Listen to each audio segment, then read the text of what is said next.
Assalamualaikum warahmatullahi wabarakatuh. Hello everyone, my name is Asvina Putrianti. I'm a 4th semester student majoring in Islamic Religious Education, Sunan Gunung Jati State, Islamic University, Bandung.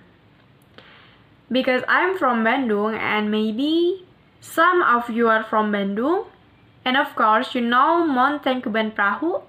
Well, this time I will tell you about the legend of Mount Tangkuban Perahu. Okay? Go ahead!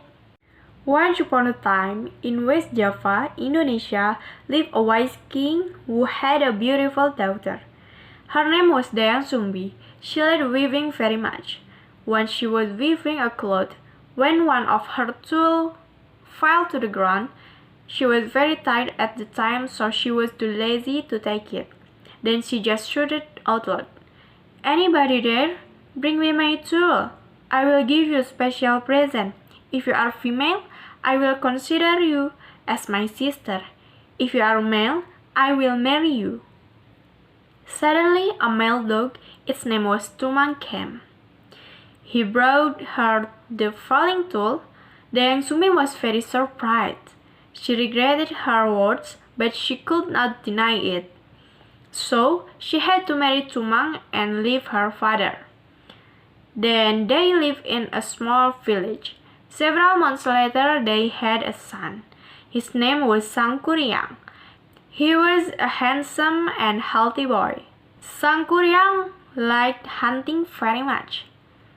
He often went hunting to the wood using his arrow. When he went hunting, Tumang always with him. In the past there were many deer in Java, so Sangkuriang often hunted for deer. One day, Dayang Sumbi wanted to have deer's heart, so she asked Sangkuriang to hunt for a deer. Then Sangkuriang went to the wood with his arrow and his faithful dog Tumang. But after several days in the woods, Sangkuriang could not find any deer. They were all disappeared. Sangkuriang was exhausted and desperate. He didn't want to disappoint her mother, so he killed Tumang. He didn't know that Tumang was his father. At home, he gave Tumang's heart to her mother. But Dayang Sumbi knew that it was Tumang's heart.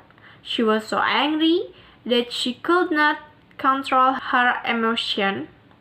She hit Sangkuriang at his head. Sangkuriang was wounded. There was a scar in his head.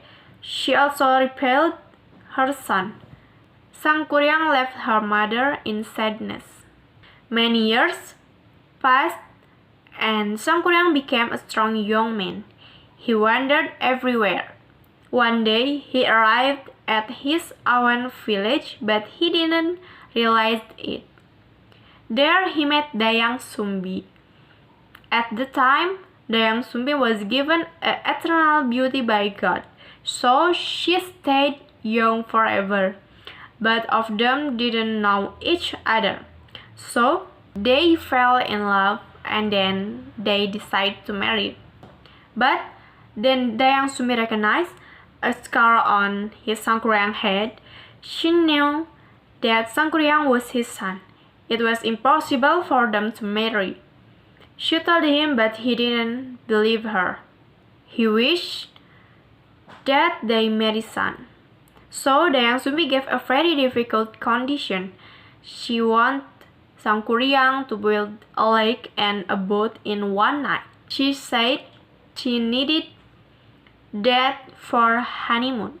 Sangkuriang agreed. With the help of genie and spirits, Sangkuriang tried to build them. By midnight, he had finished the lake by building a dam in Citarum River. Then he started building the boat. It was almost dawn when he nearly finished it. Meanwhile, Dayang Sumbi kept watching on them. She was very worried when she knew this, so she made lights in the east. Then the spirits took that It was already dawn. It was time for them to leave. They left Sangkuriang alone. Whither they left, he could not finish the boat. Sangkuriang was very angry.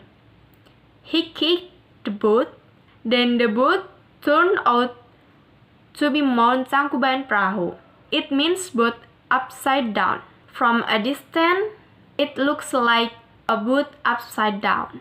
So that's the story from the legend of Mount Tangkuban Perahu. What do you think? Do you believe in this story or not? I don't know, we only know the legend, my friends. Alright, that's all from me. I'm sorry if the story is a little wrong. See you later. Thank you.